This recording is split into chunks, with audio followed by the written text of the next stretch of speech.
Hello students, आज आप इस वीडियो में पढ़ेंगे क्लास 9th एक्सरसाइज। यह आपका 10.3 है। क्लियरेंस में नहीं है, लेकिन एक्सरसाइज टाइटल में आपके पढ़ा हुआ है, देख लीजिए। और ये प्रश्न जो आपका है बहुत ही अच्छा सा प्रश्न है। इस प्रश्न में कह रहा, अगर पी क्यू आर 100 डिग्री है तो एंगल ओ पी आर की वैल्यू बताइए। बहुत अच्छा प्रश्न है और बहुत इम्पॉर्टेंट है। इसको ध्यान से देख लीजिए, जो भी 5-7 मिनट का वीडियो है। और आप सबसे ये गुजारिश हमारा है, अगर आप नए हैं तो वीडियो को लाइक कर दीजिए और चैनल को कृपया करके सब्सक्राइब करें। आइए वीडियो को स्टार्ट किया जाता है। सवाल हम लोग लिखेंगे, दिया है ओ वृत्त का केंद्र है। हल में कैसे हम लोग लिखेंगे? ओ वृत्त का क्या है? ओ वृत्त का केंद्र है। यह दिया हुआ है ओपी और आर वृत्त की त्रिज्याएं हैं। ओपी बराबर ओ आर, ये वृत्त की क्या है? त्रिज्याएं हैं। ये दो चीज हम लोगों को ज्ञात है। Angle P Q R equals to 100 degree, ये कोण क्यू का मान है।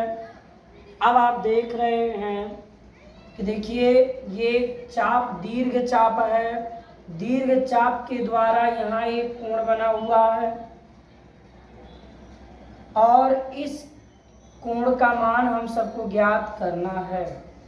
जैसे आपको मैं बताऊं, छोटे फिगर में आप पढ़े हैं, अगर इस तरह से ये केंद्र है और ये दोनों त्रिज्याएं हैं और यहाँ पर कोई एंगल इस चाप से बनाया जा रहा है, मान लिया ये सी है, तो आप समझ रहे होंगे कि ये केंद्र का कोण है इसके लिए और ये परिधि का कोण है। अब इसी को अगर हम ये P और ये R को हम यहाँ कर देंगे तो यह एंगल बड़ा हो जाएगा। समझ में आ रहा होगा? क्योंकि ये फिगर थोड़ा सा, यह जो चाप की लंबाई है बढ़ा करके इतना कर दी गई है। यहाँ देख लीजिए, यहाँ से यहाँ कर देंगे तो केंद्र कोण हम लोग इधर का निकालेंगे। सबसे पहले एक केंद्र कोण कितना होगा, तो इसका केंद्र कोण ज्ञात करने के लिए हम परिधि के कोण की क्या करेंगे? मदद लेंगे। परिधि कोण कितना है? 100। तो केंद्र कोण क्या होता है? परिधि का 2 गुना। परिधि का केंद्र कोण जो होता है डबल होता है। तो ये 100 है तो ये कितना हो गया बाबू? 200। तो ये आपका एंगल हो जाएगा 200। अब इसको हम लोग लिखेंगे कैसे? 200 होगा, यहाँ लिखेंगे। तो क्या ये आपके समझ में आ रहा है? ये फिगर हमने बनाया थोड़ा आपको समझने के लिए, तो इसको आप ध्यान से देख लिए होंगे।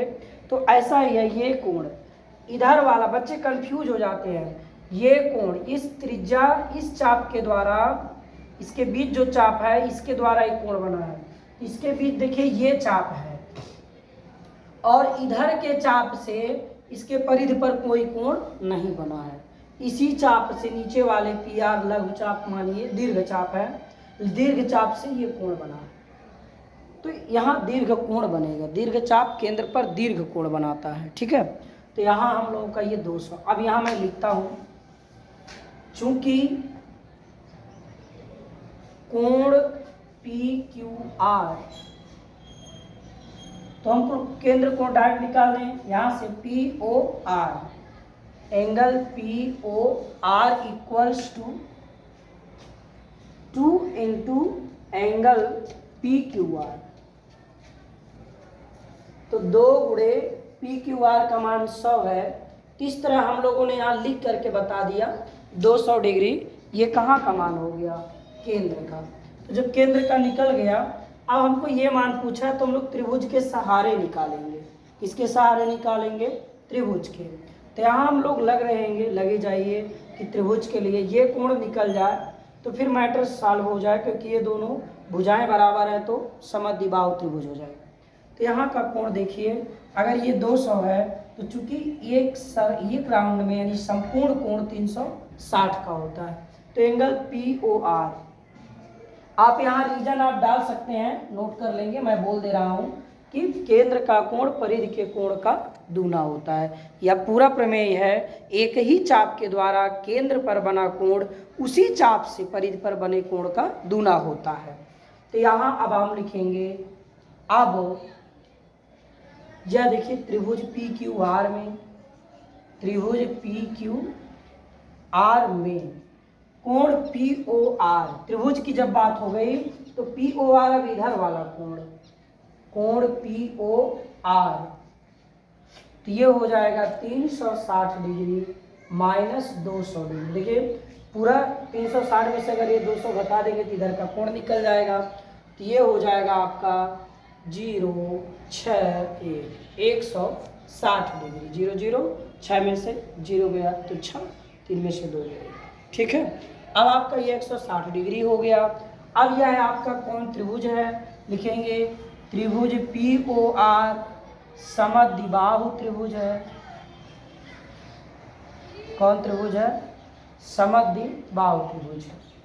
तो दो भुजाएं बराबर होंगे तो बराबर भुजाओं के सम्मुख कोण बराबर होते हैं।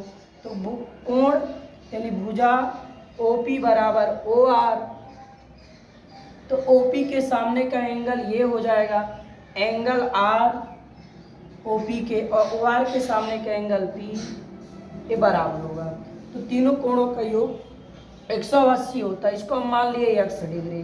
तो चलिए, तो हो गया angle P plus angle R और प्लस एंगल O बराबर 180 डिग्री। अब फिगर को मैं इरेज कर देता हूँ, यहाँ मैं नीचे थोड़ा सा लगा देता हूँ, तो यहाँ पर हो जाएगा P की वैल्यू नहीं पता 100 डिग्री, R की वैल्यू भी 100 डिग्री, O की वैल्यू 160 डिग्री है। तो हो गया 180, ये हो गया 2x डिग्री, 180 डिग्री ये माइनस 160, तो यहाँ आ गया 20 डिग्री, और x बराबर 20 डिग्री बटे 2, ये आ गया 10 डिग्री। यानी यह कोण हमारा कितना हो गया, 10 डिग्री। यही हम लोग का आंसर है। तो अभी तक यदि हमारे चैनल को आपने सब्सक्राइब नहीं किया है तो सब्सक्राइब करने की कृपा करें और वीडियो को आगे ज़रूर बढ़ाएं। बस इसी के साथ आपको एक सजेशन देना है।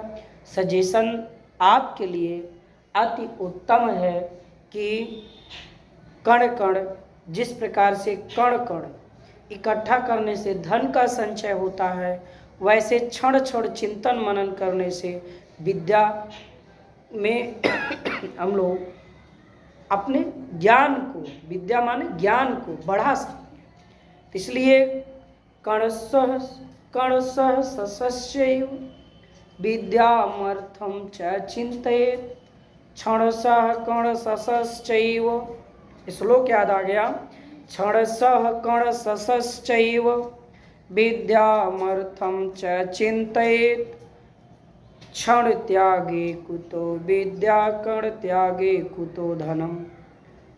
अगर हम लोग क्षण क्षण विद्या का चिंतन नहीं किया पल पल, तो विद्यार्थी विद्या का अध्ययन नहीं कर पाएगा, विद्यार्थी शून्य हो जाए ज्ञान के मामले में। और अगर वह कण कण को इकट्ठा नहीं किया तो धन का भी एकत्रीकरण नहीं कर सकता है। इसलिए यह चीज़ ध्यान में रखें और पढ़ाई में मेहनत लगाएं, समय से पढ़ें। विद्यार्थी को